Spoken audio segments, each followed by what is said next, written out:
Vamos lá, meus irmãos, vamos lá. Começando aqui mais um módulo, nossa primeira aula de História Eclesiástica 1.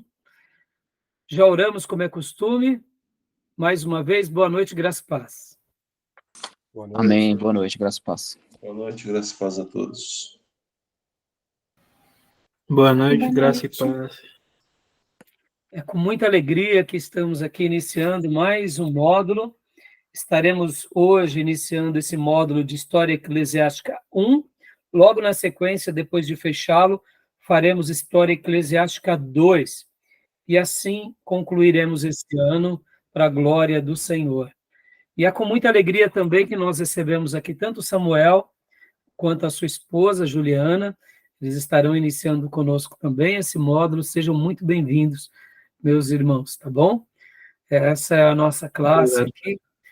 Então, se sintam em casa, tá bom? Amém. Amém. Obrigada. Amém, obrigado.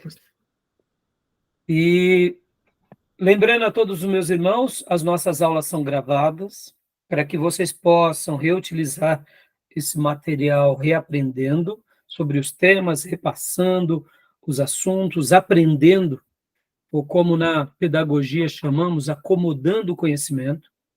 Essas aulas são gravadas também para que no futuro, irmãos que queiram fazer esses módulos em EAD possam estar aproveitando esse material, para que possam, dessa forma, estar fazendo esse curso em EAD. Todos aqueles que desejarem fazer o curso em EAD, nos procure, eu estarei passando os detalhes.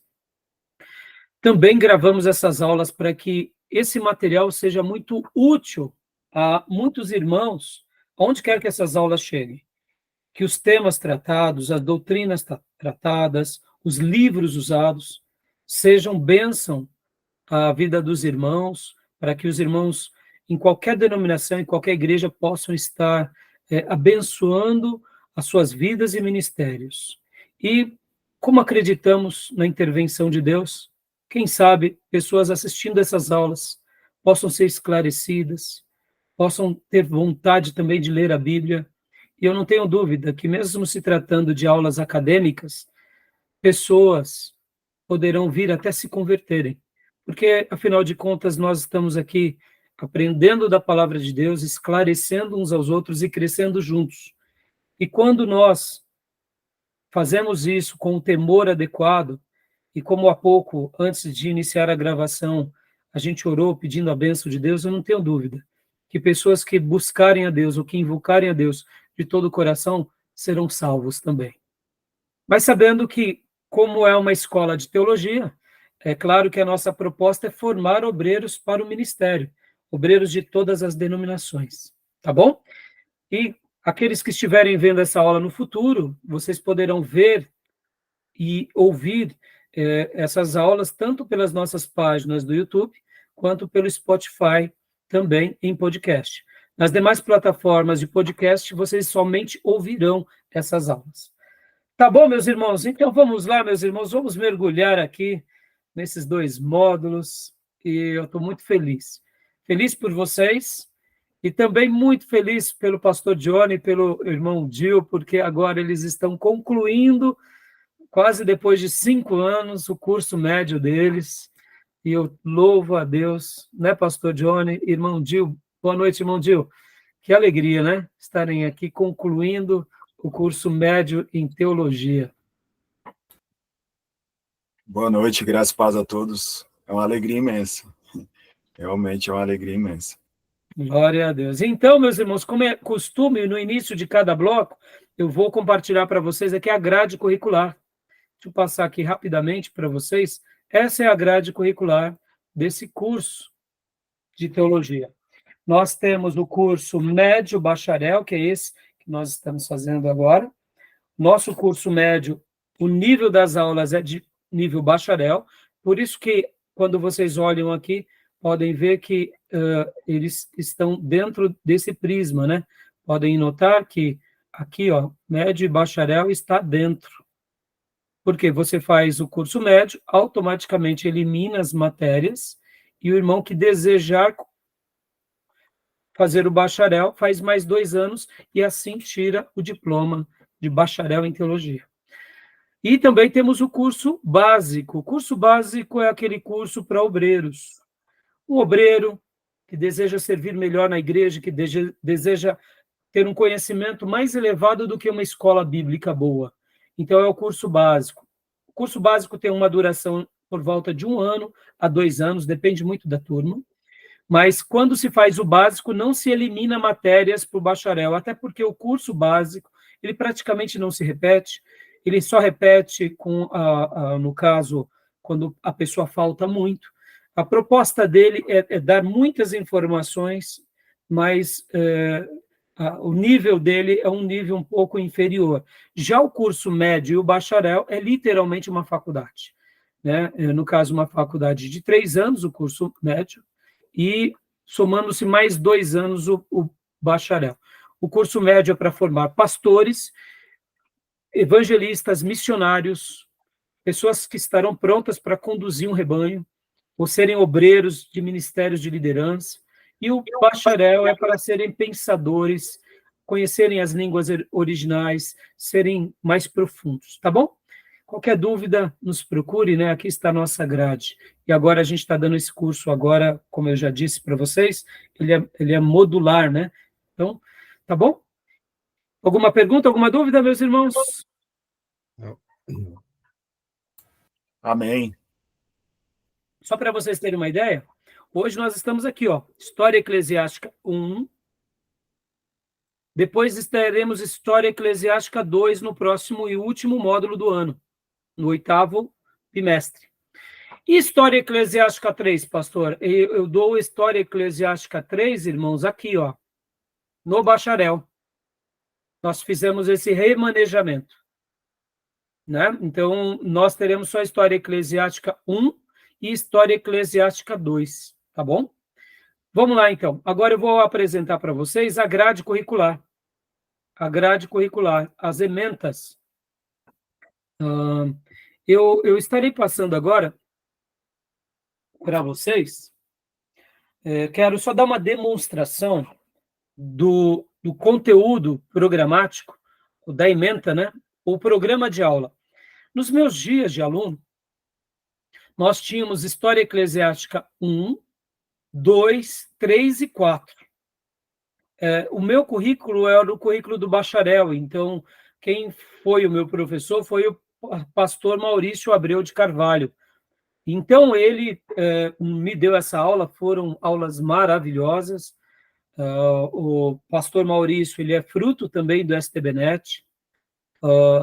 Ele fez depois História na USP, ele tem assim vários outros cursos, como pedagogia, ele é muito prolixo, muito sábio, e as aulas foram maravilhosas. Então, eu vou estar passando praticamente o suprassumo de tudo que eu aprendi com ele, e ao longo desses 30 anos na igreja, estudando, aprendendo com outros pastores e outros professores.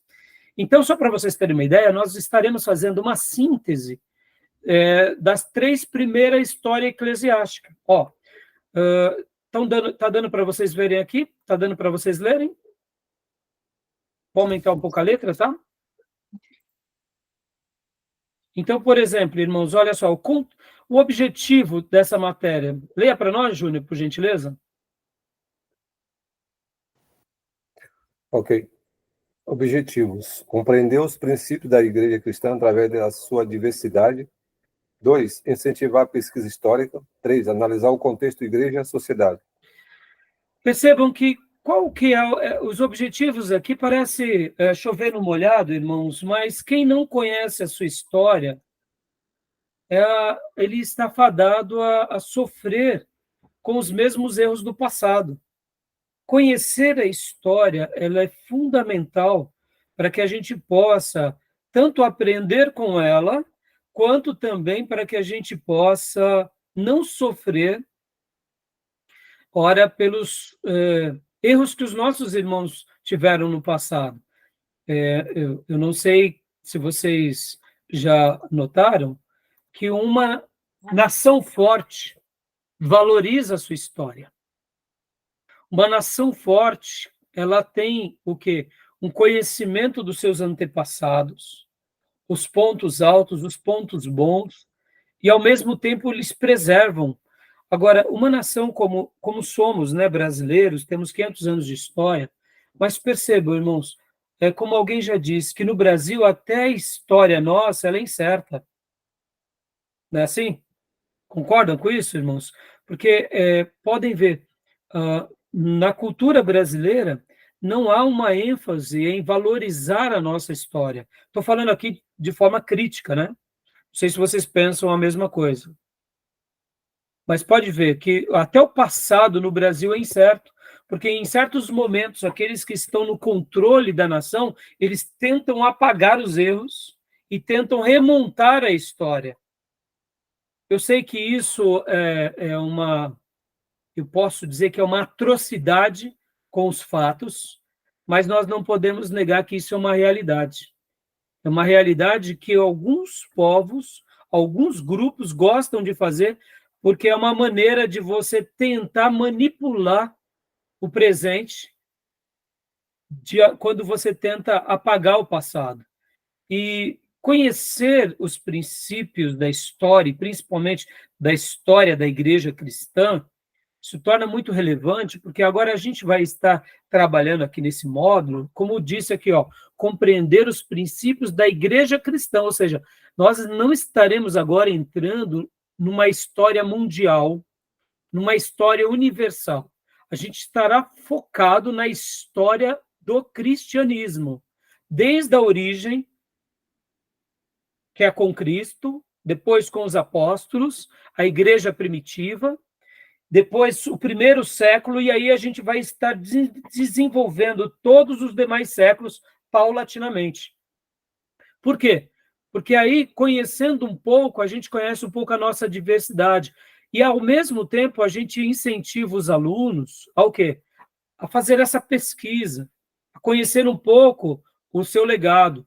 Para quê? Para que a gente entenda um pouco o porquê somos como somos, o porquê chegamos a ser da forma que somos, ou quais foram os fatos que geraram, que fizeram com que nos tornássemos o que de fato chegamos a ser. Então, tudo bem aqui dentro dos objetivos? Alguma pergunta? Continua lendo para nós. Não, pastor. Ok. Tomé, dentro ainda de História Eclesiástica 1, essas são as pautas. Leia para nós, Tomé, por gentileza. Conteúdo. Só leia aqui, não precisa ler unidade, não. Só leia da Idade Antiga e tal. Idade Antiga, conceito de história da Igreja. Eventos preparatórios para o advento do Evangelho, né? Deve ter do Evangelho. A Igreja de Jerusalém, cristianismo primitivo. A Igreja Apostólica, relações entre o cristianismo e o Império. Unidade 2, né? Surgimento de seitas e heresias. A reação da Igreja. Pais da Igreja. Período anti- e pós-nicenos. E aí, unidade 3? A Igreja e as perseguições. A Igreja sob a proteção de Constantino. A política eclesiástica de Constantino em debate. Agostinho e a influência de sua doutrina. Ou seja, vocês notarão, quem já conhece a história, que aqui a gente estará trabalhando nos primeiros séculos. Olha só que interessante. Então, a gente vai desde a Igreja de Jerusalém, a Igreja Apostólica, e depois a relação com o Império. Vamos pontuar alguma coisa sobre as seitas e heresias que surgem naquele momento da história. Vamos mostrar como os pais da Igreja, ou como a patrística reagiu, e vamos entrar nesse período aqui antes e pós-nicenos. E aí depois a gente vem para essa parte da história, que é a Igreja e as perseguições, como é chamado também no material, que eu já irei apresentar para vocês, como a Era dos Mártires. Falaremos também sobre essa influência que Constantino, o imperador romano, teve sobre a Igreja, e aí a gente vai estar encerrando esses debates ali já com Agostinho e algumas doutrinas de Agostinho. História Eclesiástica 1 trata dessa síntese. Já a História Eclesiástica 2, olha só que interessante, irmãos, podem ver, aqui já Quando eu fiz o seminário, foi dessa forma.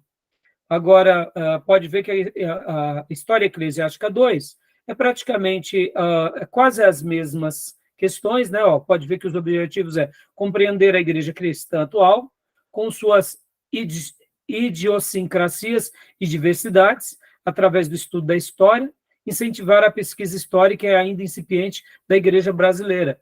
Então, assim, pode ver que os objetivos é quase o mesmo, né? E História Eclesiástica 2, agora já o conteúdo pode ler para nós, Júnior, por gentileza?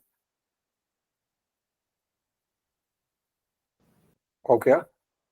Unidade. Dois? Isso, aqui. 2. Isso. Unidade 2. 2.1. O Império de Carlos Magno, 2.2. O conflito entre os regnos e o sacerdócio, 2.3. As cruzadas, 2.4. As heresias medievais. Jóia. Pode continuar lendo. Ok. Sobe um pouco, ele está baixo. Opa.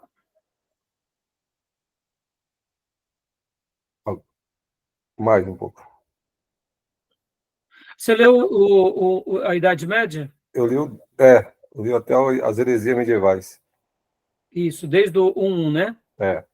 Jóia. Olha só, aqui a gente já começa a entrar um pouco naquela invasão bárbara, o período da Idade Média. Então, percebam como monasticismo beneditino, a origem do papado, o surgimento do Islã, né, o Império de Carlos Magno. Olha, aqui a gente já entra na Idade Média, né? Pode ler o 3.1, então, Júnior, por gentileza. Ok. É que você tinha colocado só a unidade 2, a 1. Ah, desculpa, então, unidade 1, Júnior, pode ler. Tá. Unidade 1, Idade Média, a invasão bárbara. 1.2, monasticismo beneditino. 1.3, a origem do papado. 1.4, o surgimento do Islã.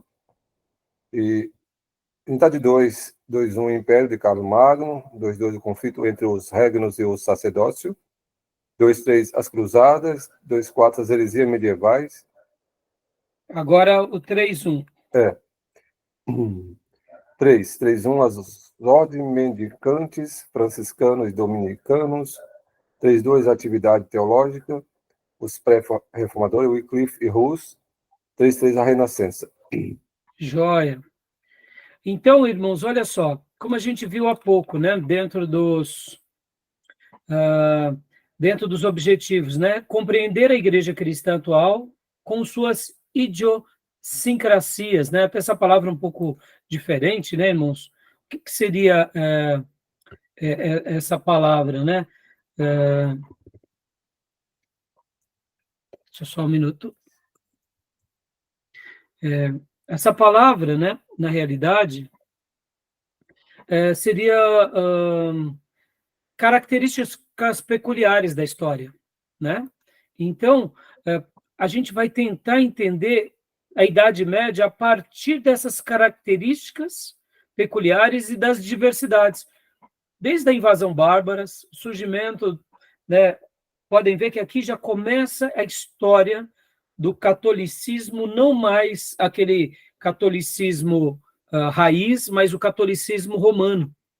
Pode ver que já surge a origem do papado, vem com a história também do Islã, algumas histórias de Carlos Magno, do Império, as cruzadas, as heresias medievais, aquela ideia muito peculiar que a gente entende que, de onde sai, por exemplo, essa ideia de voto de pobreza, por exemplo. Por que a Igreja Católica Apostólica Romana tem o voto de pobreza? Aí a gente vai entender um pouco melhor o que são as ordens mendicantes, franciscanos e dominicanos. E aí a gente vai chegar praticamente aqui na Reforma. Então, percebam que toda a nossa grade de História Eclesiástica 1 e História Eclesiástica 2, a gente vai estar trabalhando, fazendo uma ponte entre o material ao longo da história. É claro, como eu disse, nós estaremos agora entrando em História Eclesiástica 1. Né? A gente vai estar entrando em História Eclesiástica 1. Então, a gente não vai chegar até a Reforma Protestante, tá bom?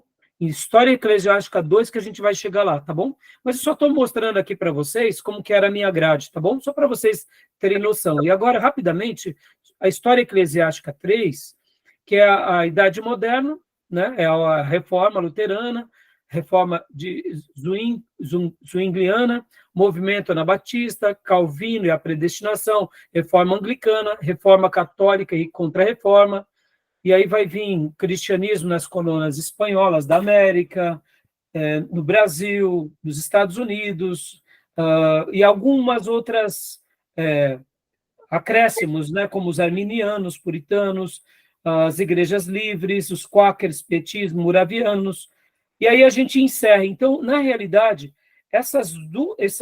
tanto História Eclesiástica 1 quanto 2, nós estaremos fazendo um apanhado daquilo que eu aprendi em História Eclesiástica 1, 2 e 3.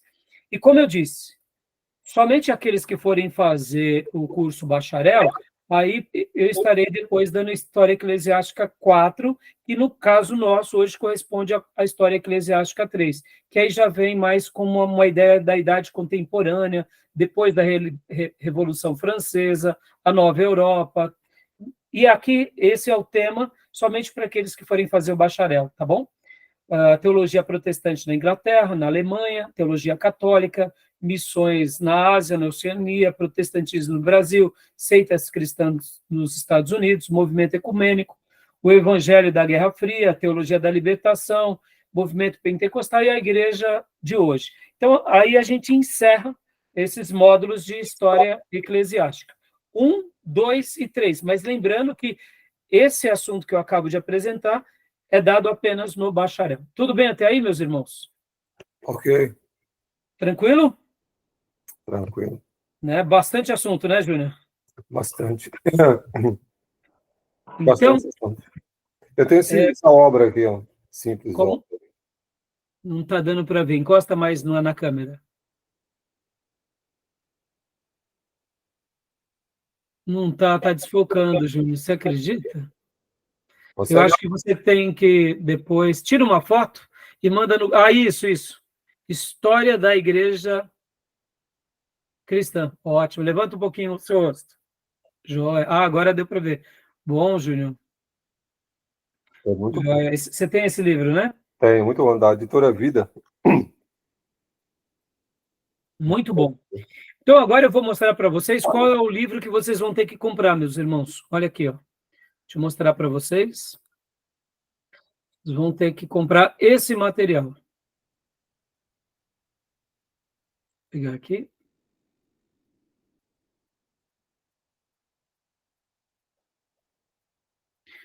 Esse material.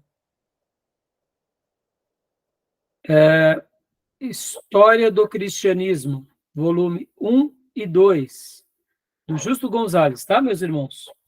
Eu tenho ele aqui, na minha época, olha aqui, ó. São em muitos volumes. Na minha época eram em 9 volumes, não tinha saído ainda o volume número 10. Né? Não tinha saído o número 10. O número 10 é a era inconclusa, porque, de fato, seria os dias atuais, né? E, então, até os meus dias não tinha saído a última obra. Eu comprei os 9 volumes, então eu vou estar usando. Quem tiver essa obra antiga, não tem problema, tá bom? Tá bom? Inclusive, tem alguns volumes meus que alguns abençoados alunos pegaram e não me devolveram. Né? Eu não sei onde foi parar alguns volumes meus. Mas agora saiu esse box em 2 volumes. Tá bom, meus irmãos? Então, comprem eles. E aqui fica uma outra sugestão desse material também, ó, que é o Cristianismo através do século, do Early e Keynes. Não sei como que é a pronúncia, né? Keynes. Eu acho que deve ser essa pronúncia. Tá bom? Esse livro também é muito bom. São obras muito boas, né? Ambas essas obras minhas são da editora Vida Nova, né? Vida Nova, é excelente. E, assim, modéstia à parte, a Edições Vida Nova, a Juerp, as editoras presbiterianas, todas elas são muito boas, tá bom?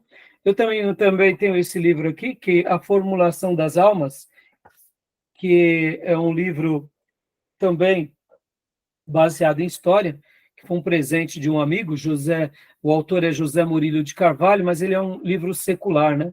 Que mostra um pouco sobre a história do Brasil e alguns períodos, né, da história, principalmente ali do final do século XIX. Essa é uma matéria, meus irmãos, que vocês terão que ler muito, mas ler muito, para poder absorver o maior número de informação, né? Porque, como eu disse, é um assunto muito vasto. Nós estaremos estudando 2.000 anos de história, irmãos. A gente não está estudando aqui 20 anos de história, são 2.000 anos. Então, é muito assunto, né? Tá bom? Alguma dúvida até aí? Alguma dúvida? Não?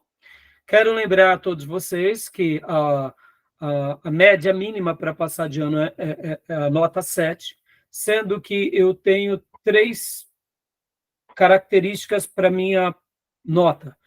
Pesos, né? Eu tenho a leitura do livro-texto, trabalhos extras e também a prova. A prova vale 3, trabalhos extras valem 3 e a leitura do livro-texto vale 4. Então, meus irmãos, o que eu ia dizer para vocês, né? Esse módulo, eu quero que vocês se dediquem muito mais à leitura. Passarei alguns trabalhos extras, sim, mas praticamente a maioria dos trabalhos extras que eu passarei para vocês, ou serão aulas de historiadores. Deixa eu dar aqui também mais uma recomendação para vocês. Olha só, irmãos, olha só. Deixa eu passar para vocês aqui. Isso daqui. Aqui, ó. Ó, esse irmão aqui. Eu não conheço ele, mas eu já acompanhei parte do material dele e gostei demais. Olha só.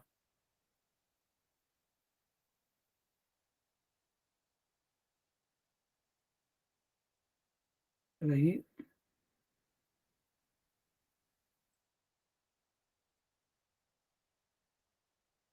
Aqui, ó. Esse irmão, não sei se vocês conhecem ele, André Daniel Henke. Vocês já ouviram? Já. Ele participa, teve várias participações no podcast do Rodrigo Bibo. Ele tem também alguns livros sensacionais. Sensacional. Obrigado, pastor. O que mais, pastor? Pode falar. Ele é um cara bem culto, tá? Ele, inclusive, esse Atlas que aparece aí ilustrado, foi uma das primeiras obras que ele fez. Eu, inclusive, tentei comprar, não achei, mas sensacional, assim. Ele é bem cuidadoso, ele mesmo desenha, ele é um pesquisador, assim, nato, embora acho que a formação dele nem seja essa, né? Acho que ele é mecânico por formação, mas é um cara bem experimentado, assim. Gosto muito de ouvi-lo, inclusive. Exato, pastor. Obrigado. Você agregou bastante aqui. Então, percebam, irmãos, por que eu estou passando aqui para vocês um material como do André Daniel Henke? Porque eu aprendi muita coisa com ele. E podem ver que na nossa página do seminário, irmãos, quando vocês olharem lá, nossa página do seminário, eu faço questão de, na página do seminário, ir colocando e seguindo vários outros seminários bons. Por exemplo, Seminário Betel Brasileiro, ó.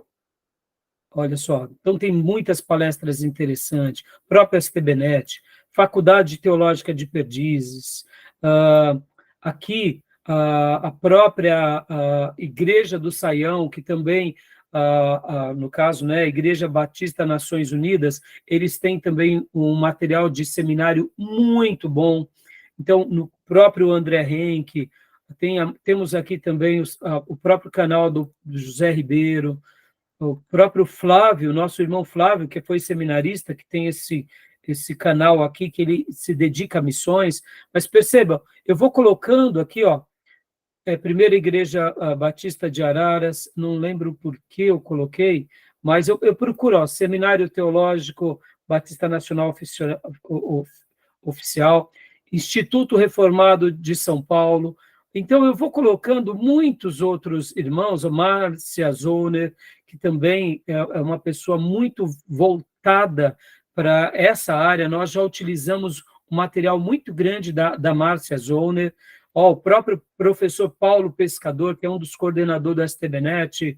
Então, irmãos, eu procuro deixar aqui no nosso seminário, quando vocês abrem lá a página do seminário, a página inicial, se vocês quiserem se aprofundar, é só vocês irem e notarem as inscrições. As inscrições, vocês vão ver todas essas, no caso, esses outros canais que nós seguimos. Então, eu faço questão que vocês deem essa olhada, porque eu acho que vale a pena a gente estar aprendendo com esses colegas, tá bom? Porque são materiais muito bons para que a gente possa estar enriquecendo a nossa grade curricular. Tá bom, meus irmãos? Tudo bem? Alguma dúvida? Joia? Pastor, falando sobre o irmão do André Daniel, eu acho que não vai dar para... Deixa eu tirar aqui, o fundo.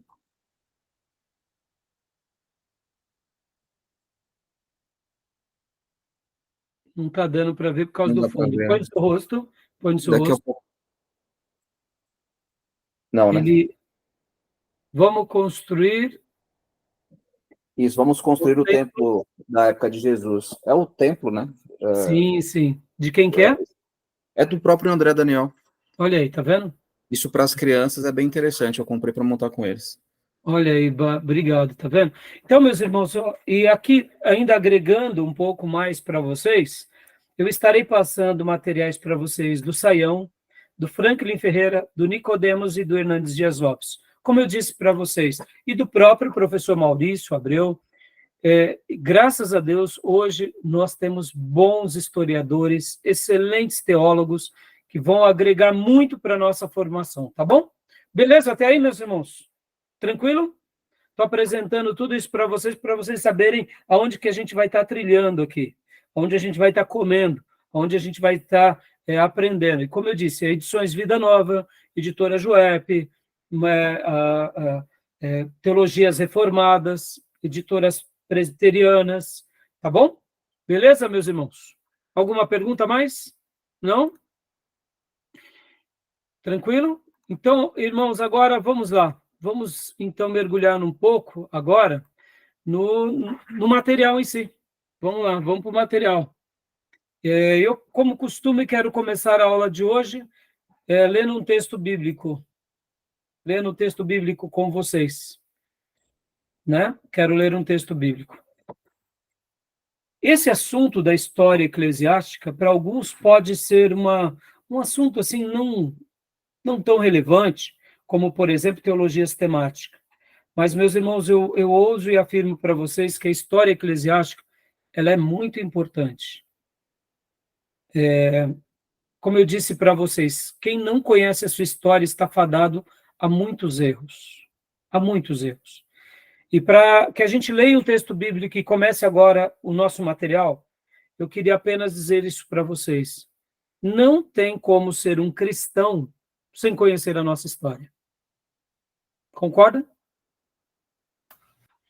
Concordo. Inclusive, o Justo Gonzalez, no volume 1 do livro, eu tenho a versão compactada, que o senhor mostrou aí. Ele fala uma coisa bem interessante, né, sobre a nossa história como cristão. Não começa no nosso nascimento, mas começa há 2000 anos atrás. Ele já fala isso bem no comecinho do livro.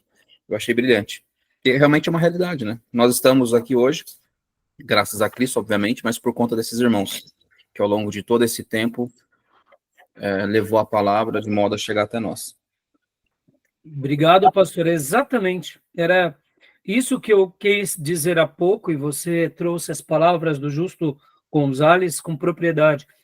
Podem ver, irmãos, nós jamais entenderíamos o projeto de Deus na nossa vida se nós não voltássemos na história de Cristo e na história da igreja primitiva. Ou seja, talvez nós não conheçamos tão bem a história da nossa família. Os nossos antepassados, nossos avós, bisavós, tataravós. E percebam que, como brasileiros, isso acaba sendo até um defeito nosso. Nós nos preocupamos apenas com hoje e o que conquistaremos amanhã. Mas Quem foi que preparou as bases para nós, como família? Foram os nossos ancestrais. E quando a gente consegue preservar a nossa história, a gente tem um legado que a gente preserva. E no momento que nós fomos enxertados na oliveira, na videira verdadeira, e a gente desfruta de tudo que Deus deu para nós, nós fomos colocados agora onde? Em Cristo e na história da igreja. Por isso que um verdadeiro convertido, ele tem esse zelo. Ele tem esse zelo com a história, ele olha para trás, ele fala, eu sei de onde nós saímos, há 2000 anos atrás. Com essa obra feita com Cristo, né, consumada por Cristo, e dado sequência pelos apóstolos e pela igreja primitiva. E quando a gente olha com muito zelo ao longo desses 2000 anos de história, a gente realmente a gente sabe o que fazer hoje, e como se preparar para deixar uma igreja saudável para amanhã, né? Então é isso aí. Alguém quer comentar mais alguma coisa sobre esse assunto, meus irmãos? Júnior, você que gosta muito de história. Assim, muito importante. Esse livro que eu acabei mostrando, eu já li ele em outra ocasião, e ele é bem conciso, faz um resumo de toda a história da igreja a partir do século 30 de Cristo. E vai caminhando na história, muito bom. E tem um outro livro bom também, que é o do Bruce Scheller, que é da Universidade de Iowa, Estados Unidos, e também é seminário teológico conservador, muito clássico, muito bom. Joia. Você falou século 30, ano 30. Eu acho que você quis dizer ano 30, né? O ano 30, isso. Isso. Então, não, é isso aí, Júnior. Muito bom, Júnior. E, irmãos, como eu disse, a gente vai estar aprendendo juntos aqui, né? A gente vai estar aprendendo juntos e irmãos, quando a gente para, né, por exemplo, para avaliar todos esses materiais, é uma síntese de 2000 anos de história, né? Então, percebam que, assim, a gente precisa ter referências de bons autores e de bons pensadores, porque vamos imaginar aqui, hipoteticamente, que a gente está dando ouvido para apenas alguns contadores de história que vão inventando, colocando fatos e que de fato não aconteceu. Por isso que, assim, a gente tem que tomar muito cuidado com o material que a gente lê, com o que a gente aprende.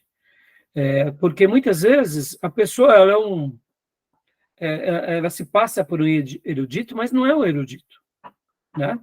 E a nossa proposta aqui é aprender com aqueles que são eruditos, como o Justo Gonzalez, como o Kers, como grandes outros nomes, né, como o Júnior mencionou, faculdades sérias, seminários sérios, porque senão a gente pode estar correndo do risco que acontece muito com as seitas. Pessoas mal intencionadas ou por causa de vaidades dizem fatos e que não aconteceram, né? Simplesmente para querer criar um enredo, um sofisma, para, sei lá, infelizmente existe muito disso, né, irmãos? Então a gente tem que tomar um certo cuidado, tá bom? Bom, meus irmãos, vamos ler um texto bíblico. Eu quero ler com vocês, como é costume, eu sei que já estamos chegando no final desse módulo, né?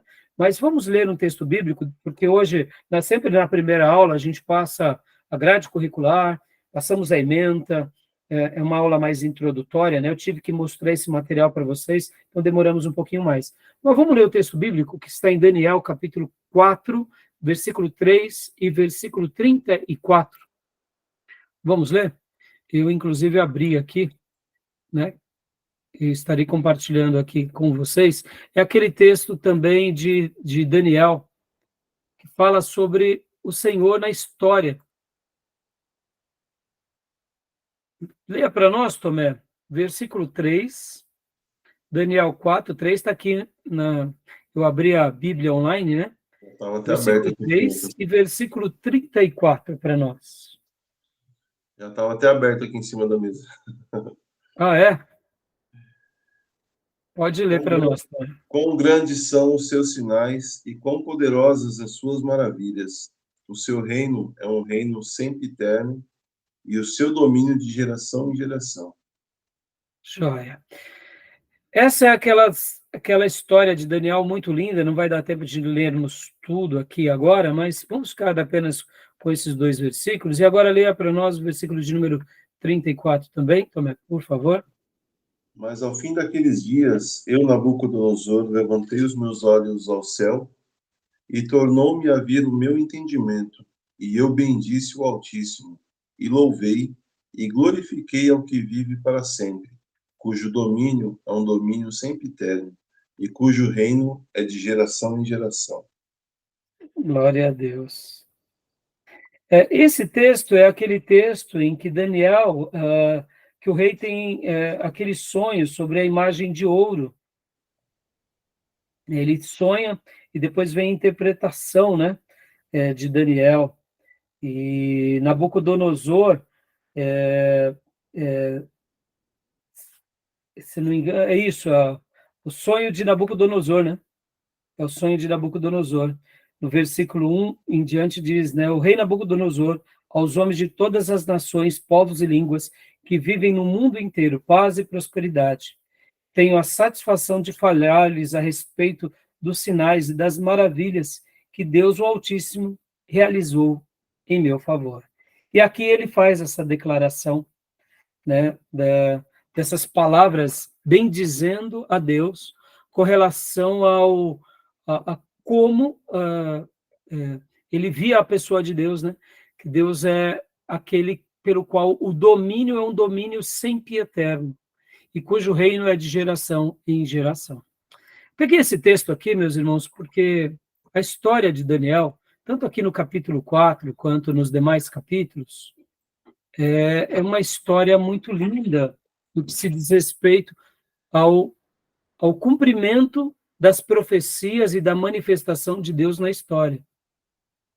Segundo alguns teólogos, e até eruditos, e principalmente críticos, eles vão dizer assim que somente Deus poderia ter feito algo tão grandioso com a vida de Daniel lá na Babilônia.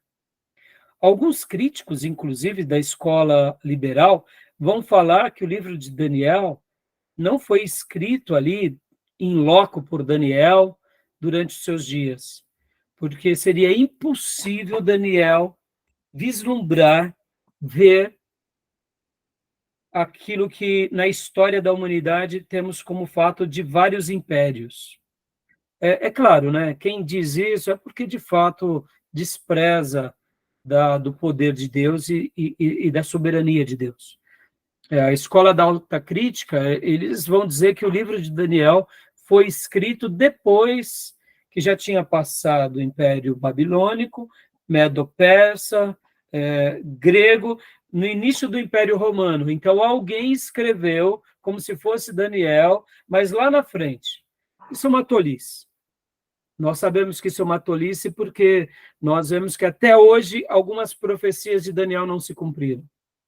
Daniel profetiza os 4 grandes impérios, começando pelo Império da Babilônia, profetiza sobre o próprio governo de Jesus, que destruiria todos os impérios, mostrando que ele é a pedra de esquina, que destrói, e profetiza, inclusive, a respeito dos finais dos tempos. Ou seja, algumas profecias hoje de Daniel, nós estamos desfrutando. Por exemplo, o próprio Daniel disse que nos finais dos tempos, o conhecimento ou a ciência se multiplicaria. E olha aqui, o que é isso senão a gente está desfrutando aqui de um fenômeno que é nada mais, nada menos do que a tecnologia. E nós sabemos que a tecnologia e a ciência e todas essas variáveis tecnológicas, elas potencializaram por meio da computação, da nanotecnologia e tantas outras coisas, somente por meio da tecnologia que a gente consegue fazer tantas contas rápidas que antigamente se demoravam semanas, né? Então, percebam, até hoje a gente vê o cumprimento das profecias de Daniel. E por que eu estou falando isso, irmãos? Porque Daniel, aqui, ao declarar isso, ele mostra uma característica muito interessante. Eu queria deixar essa fala inicial aqui para vocês, antes de mergulharmos nos slides. A história, como eu aprendi com um dos meus professores, eu não recordo agora o nome dele, mas enquanto eu cursava lá na Teológica, um dos meus professores falou uma frase muito linda, não me recordo qual foi, hoje eu procurei para ver se eu tinha anotado o nome desse professor, eu não lembro qual foi o professor, mas eu lembro que isso foi lá na Teológica de Perdizes, que ele dizia o seguinte, que a história, ela é um rolo compressor. A história mundial, ela é um rolo compressor que ela acontece.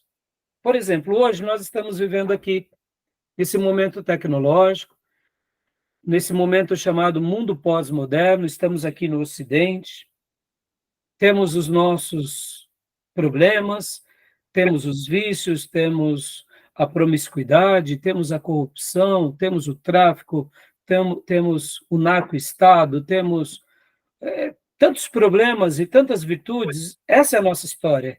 Esse é o momento que a gente está vivendo. Temos uma vida, eu diria, contemporânea, onde a diversão, o entretenimento é algo bem presente, o cinema, a arte, a música, temos a amplificação, temos essa tecnologia, como eu mencionei há pouco, que faz com que, como dias atrás, o próprio Elon Musk fizesse com que o foguete desse ré. Vocês viram esse lançamento, né, do Elon Musk? Em que agora ele não só pousou o foguete de pé, mas que fez com que o foguete, quando o propulsor, né, ele está caindo, ele caia na própria torre de lançamento, ou seja, foi um feito inédito, porque na história espacial isso é inovador. O foguete parar de pé já era inovador, e agora parou na própria torre de lançamento, ou seja, isso vai facilitar demais. Para quê? Para que conquistas espaciais sejam mais baratas e também descobertas, né? Porque eles vão estar replicando tudo isso na Lua e em outros lugares, ou seja, isso é fenomenal. Mas percebam, esse é o nosso momento da história. O que vai acontecer amanhã? Daqui a 20 anos?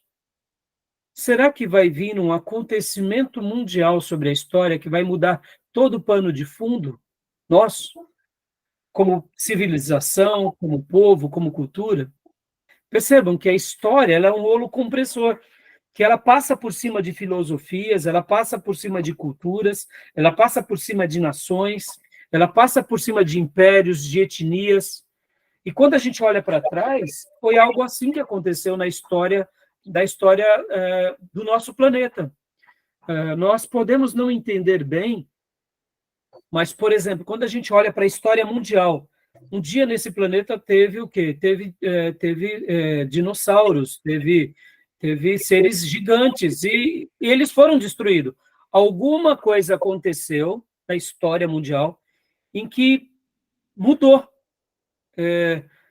Não existem mais dinossauros, não existe mais o T-Rex, o mamute, o tigre, aquele tigre com as presas grandes, né? Como que é o nome? Dente de sabre, né? Se não me falha a memória, é isso, né? Ou seja, não existe mais. Percebam que alguma coisa mudou na história mundial.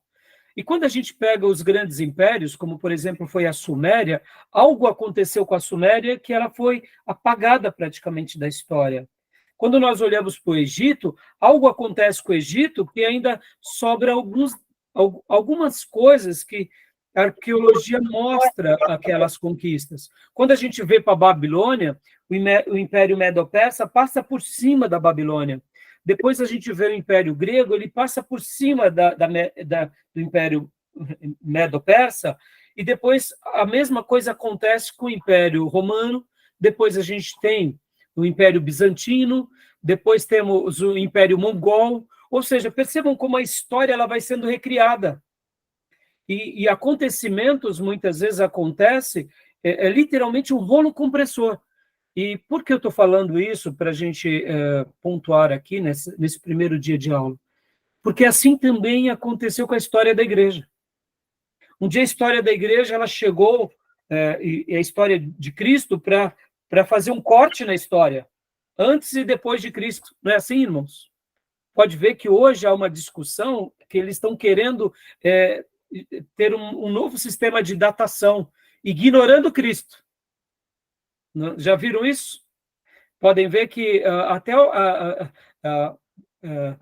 esse assunto tem incomodado tanto as culturas contemporâneas que eles estão querendo remontar a história com um novo sistema de datação. Mas percebam, isso é uma coisa inegável. Isso é um fato que aconteceu. E por que eu estou falando isso, irmãos? Porque o que é a história, senão a demonstração onde Deus marca com suas digitais o seu governo sobre todos os povos, a sua autoridade, o seu controle na história. E o que foi o cristianismo, senão o grande marco para dividir a história mundial entre antes de Jesus e depois de Jesus? Então, percebam que nós, ao estudarmos a história, a gente não dá muito valor, muitas vezes, por causa da correria, por causa dos nossos desejos imediatistas, mas estudar a história é isso, é olhar para aquilo que é muito maior do que nós, que aconteceu no passado a nível mundial e que aconteceu espiritualmente também na história. E o maior marco da história, a gente sabe que é Jesus Cristo, Filho de Deus, tendo nascido e tendo morrido e ressuscitado para nos salvar e para mudar a história, né, de todos os povos. Tá bom, meus irmãos? Então, a história e esse assunto ele é muito importante porque tem horas que a gente não valoriza tanto. E a gente só pode realmente saber para onde vai se a gente souber de onde a gente saiu. Senão a gente não chega lá. Tá bom, meus irmãos? Tudo bem até aí? Querem fazer algum comentário sobre essa questão do rolo compressor? Não sei se vocês já tinham notado isso, um pouco. Tinham enxergado esse lado. Tranquilo. Alguma dúvida, alguma pergunta? Não, acho que está bem conceituado. Tá bom. Então tá jóia. Então, vamos parar aqui. Eu tenho mais 2 assuntos para tratar, para a gente estar entrando no primeiro slide nosso, que é o material do professor Maurício. Peguei também materiais com o professor Perim, com outros professores do STBnet, e a gente vai estar aqui mergulhando em todos eles. Mas eu queria fazer esse desfecho aqui, lendo o Daniel, para mostrar para vocês, irmãos, que a história ela é esse rolo compressor, que muitas vezes acontece. E tem hora que a gente não entende muito bem porque Deus permite certas coisas. Mas ele governa sobre tudo, como disse Nabucodonosor. Ele reina sobre todos. E nada foge do seu controle. Porque o reino de Deus é um reino sempre eterno que dura de geração em geração, né? Então é importante que a gente jamais esqueça disso, porque ao lembrar disso, que o reino de Deus é um domínio de geração em geração, a gente descansa sabendo que, mesmo que algumas coisas aconteçam além do nosso querer, o Senhor está no controle da história. Nós seguimos a esse Deus soberano que conhece a história. Ele é o dono da história e nada foge ao controle dele. Tá bom? Fala, Júlio. Não, o caso do Daniel aí, sobre a crítica dos liberais, né?